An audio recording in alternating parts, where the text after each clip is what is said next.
So, my wife is going to have a fit here. I am borrowing my kitchen table to build this model, but it's just I just like working in this area here while I'm having my coffee.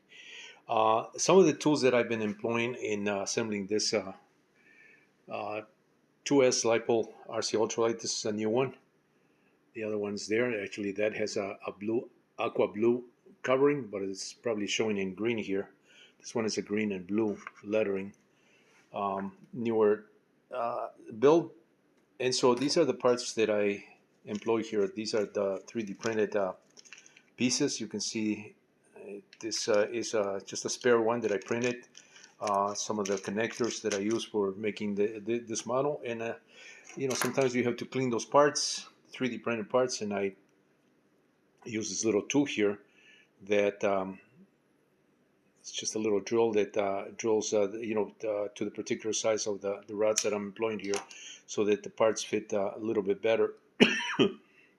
And once I get the fit just right, test fit all these parts, then I come back and I use just a medium viscosity CA glue with a little bit of accelerator. I'm very careful when I use these things because, as I've seen, and I've done that myself. Sometimes you spray this thing and that just lingers in the air and you're breathing that stuff.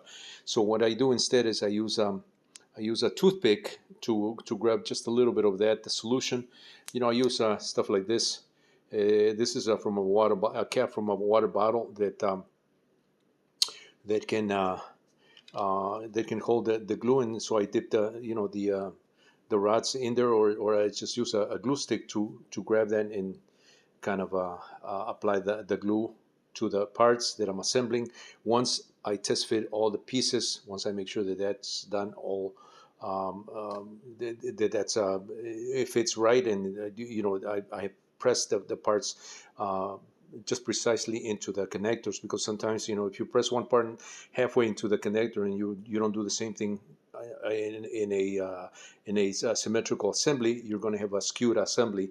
So it's very important that to test fit the parts. I'm kind of sharing this as in this video is sort of an introduction as to how I assemble these things, because one thing is to show the model built, but another thing is to just detail these things with a little more information on how these things are assembled, or at least how I assemble these things when I'm building this, so that the models come out really really nice and precise.